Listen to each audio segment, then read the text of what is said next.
Most of us have heard the myth that elephants are afraid of mice.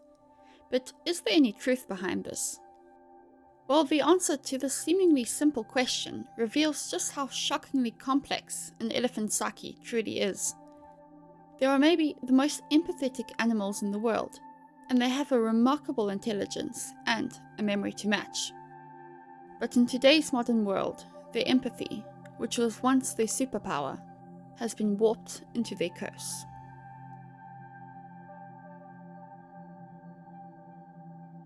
So, are elephants actually afraid of mice? Well, the short answer is no.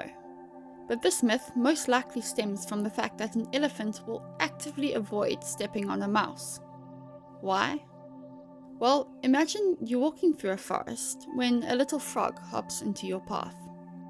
You step around the frog and leave it be because you recognize that this is a fragile creature who deserves life.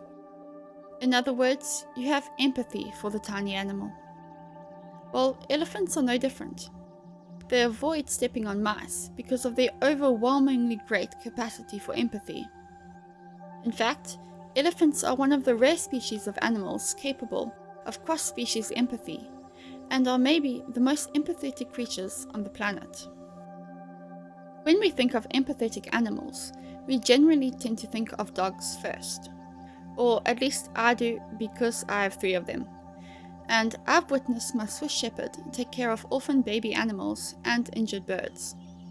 But while dogs in general are undeniably the most empathetic towards humans, elephants as a species takes the crown when it comes to their own kind, as well as general cross-species empathy.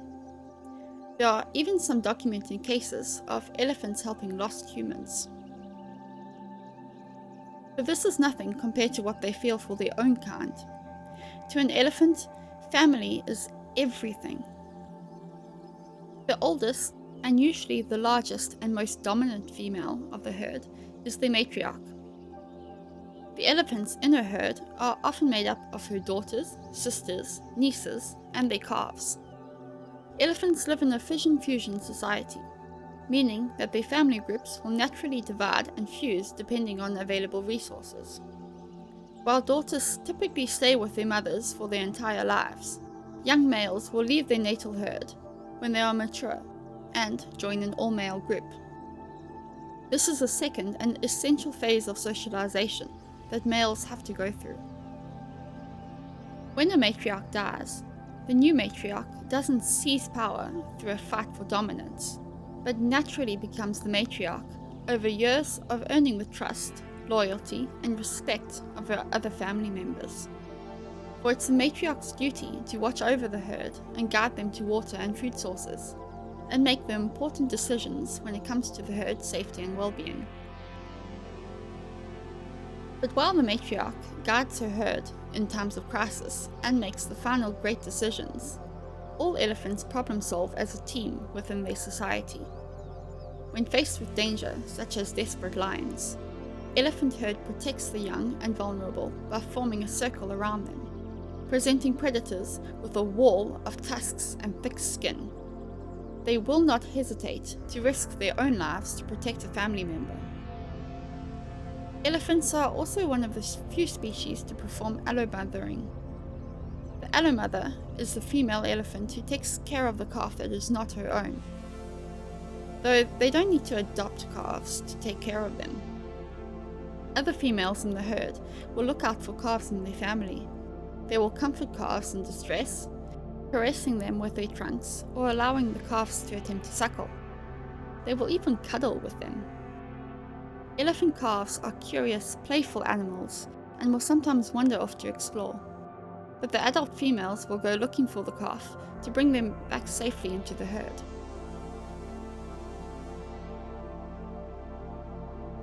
There's a particular reason I wanted to paint an elephant. Elephants truly changed my outlook on life. Since as long as I can remember, I've always battled with stress and anxiety. And not that long ago, I was going through a difficult time. And a friend said something which stuck with me. She said that there are 4 different types of people in this world. First, there are the predators. These people are generally in some sort of position of power and use that power to tear down those who they deem below them. Then there are the gazelles. They're kind, they're gentle, they hope that if they make no noise, they'll be safe. But many are ultimately taken advantage of and torn apart by the predators in this world. Then there are the rats. These are people who are so miserable in their own small worlds that their only joy in life comes from biting at the heels of others. Finally, there are the elephants. They are incredibly empathetic, and they take care of those around them, especially those closest to them. They carry on with their path and they do no harm. But they have 4-finger thick skins and cannot be pushed around. What is a lion or a rat against an elephant in its prime? My friend told me to stop being the gazelle and to stop letting a rat get to me. She told me to be the elephant, and it's something I've tried to live by ever since. Until recently, it was believed that there were only 2 types of elephants: African elephants and Asian elephants. However, in 2001, researchers confirmed that the African elephant is in fact 2 different species of elephant: the savanna elephant and the forest elephant. And thanks to fossil evidence, researchers learned that they are genetically diverged over 2.6 million years ago. They are nearly as different from each other as they are from the Asian elephant. This was a crucial discovery when it comes to conservation, because while the savanna elephants are endangered, forest elephants are critically endangered due to higher levels of poaching and habitat loss. Of the 3, the savanna elephant is the largest, weighing at up to 7 tons and up to 4 meters tall. It is the largest land animal on the planet. If you've enjoyed this video so far, please consider giving this video a like or subscribing to my channel for more animal videos like this one. Elephants have many ways of communicating. Like most mammals, they can communicate through vocalizations, body language, or through touch. But the most intriguing way they communicate is through their own secret network. When an elephant makes a sound, they produce 2 distinct signals. First, there is the airborne signal, which is the elephant call that we can hear. This is a powerful sound that can be heard by other elephants up to 16 kilometers or 10 miles away. But this is just a short distance compared to the second, hidden communication channel. Elephants emit a low rumbling sound which is infused with the ground. These vibrations travel through the ground much like an earthquake. When other elephants up to 32 kilometers or 20 miles away hear their call, they face the origin of the sound in order to listen. Although the line between listening and feeling is a bit blurred in this case, because they first detect the vibrations with the incredibly sensitive padding in their feet.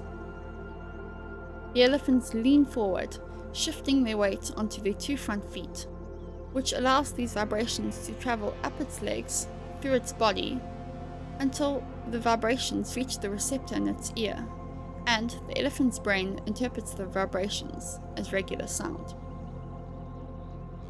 These sounds are as specific as human speech, if not more so.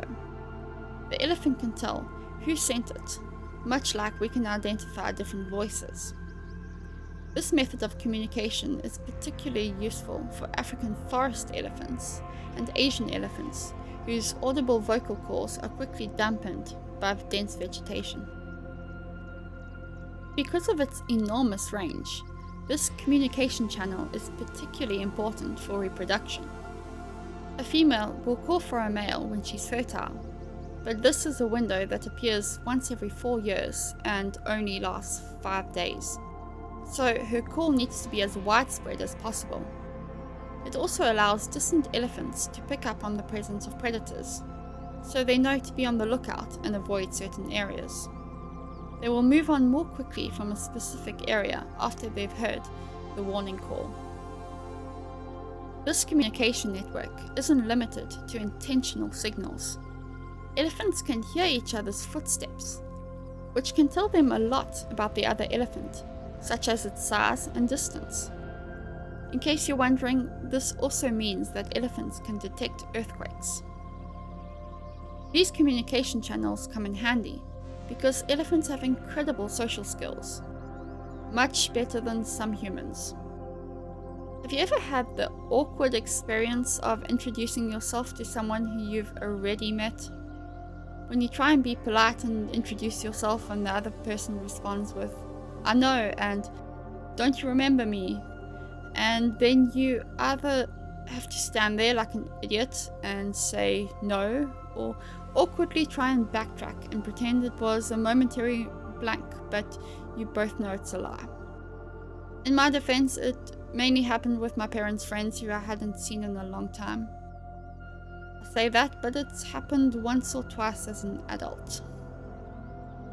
Well, luckily for them, elephants don't have that problem. Each time they come into contact with elephants from another herd, they remember the social interaction and store the information for the future. In the case where closely bonded elephants who have been separated reunite, they participate in greeting ceremonies. They display their joy in a combination of gestures, trumpeting, rumbling, and vocalizations, much like we could after being reunited with a loved one after a long period of time. And researchers have found that there's nothing random or chaotic about these greeting ceremonies, as it was once believed. Each movement has meaning, and together form a language unto itself. Elephants are exceptionally intelligent animals. They are one of the few species of animal who can recognize themselves in the mirror. If they see that they have a mark on them, they are able to recognize that it shouldn't be there and will attempt to take it off. They will also attempt to move foreign objects from other elephants, such as spears or darts. This suggests that elephants have a high level of self-awareness. Elephants are also adept puzzle solvers and are known to use other objects as tools. For example, some elephants use tree branches to swat away flies. In places where elephants live in close proximity to humans, they have a tendency to raid crop fields for food. Humans put up electric fences to ward off the elephants. Though elephants soon learned that their ivory tusks don't conduct electricity, and so they use them to break these fences. And, interestingly enough, elephants can be left-tusked or right-tusked, and we can tell this from the wear and tear on a particular tusk. They can tell apart individual humans and even read our emotions. They can even distinguish between human males, females, children, and different ethnicities. Researchers tested this by playing recorded voices of different members from different ethnic groups. Elephants had a strong response to Maasai men who've historically speared elephants. However, the elephants didn't react when they heard the voices of women and children. Their intelligence goes hand in hand with their unfathomable memory. They even rely on generational knowledge, where mother elephants teach their calves knowledge passed down to them through their own mothers. What's truly amazing is that they have a great spatial memory. This means that elephants don't just remember a path through a water source, but can actually navigate using landmarks. This may seem like a subtle difference, but it's actually huge. It means that elephants can create maps in their heads using what they observe, a bit like humans do. And certainly better than I can. If they're on the opposite side of a mountain, they still recognize the mountain and can find their way to a water source that may be found near it, forging a new pathway instead of retracing their steps. Elephant memory actually defies all logic. For humans, sleep and memory go hand in hand. Our memory is reinforced and enhanced by sleep, and lack of sleep quickly results in severe memory loss. But elephants don't need nearly as much sleep as humans do, and only sleep for 2 to 4 hours per night. In fact, studying elephant memories could help improve our understanding of memory deteriorating conditions in humans, such as Alzheimer's or dementia. It's not just the elephant's incredible capacity for memory, but the way it remembers that is truly remarkable. When we humans remember something, we generally relive the memory when we think of it. We remember the time, the place, the event, and the feelings it evoked. We remember our own personal experiences and not just facts. This is called episodic memory and was originally believed to be unique to humans. While we now know that some particularly intelligent birds may too have episodic memory, a lot of signs point to elephants having episodic memory too. One of these signs is the way they revere the dead. They feel so deeply and completely the loss of a loved one. Even elephants from other herds will pay their respect to the dead and attempt to help the dying by trying to lift them. Their mourning patterns are actually quite similar to those of humans. They cry and they bury their dead. For years after the event, elephants will visit the grave of a loved one. They fall silent in respect as they use their trunks to caress the bones of their loved one. They specifically seek out the skulls and the tusks, as this is the part which they would have had the most contact with during life. Unfortunately, one of the greatest indications of episodic memory includes elephants showing signs of post-traumatic stress disorder.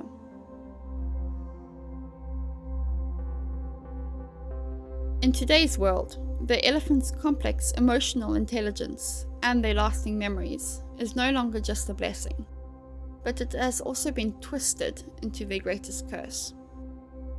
Elephants don't only remember the good, but also the most traumatic experiences of their lifetime. In the early 1900s, an estimated 10 million elephants roamed the earth. Today, only 500,000 remain. Asian elephants and African savanna elephants are endangered, while African forest elephants are critically endangered. Their numbers have plummeted due to multiple factors. The first of which is culling. Culling is when the elephants are selectively killed or relocated because their population density has become too high. So why is an endangered species being culled?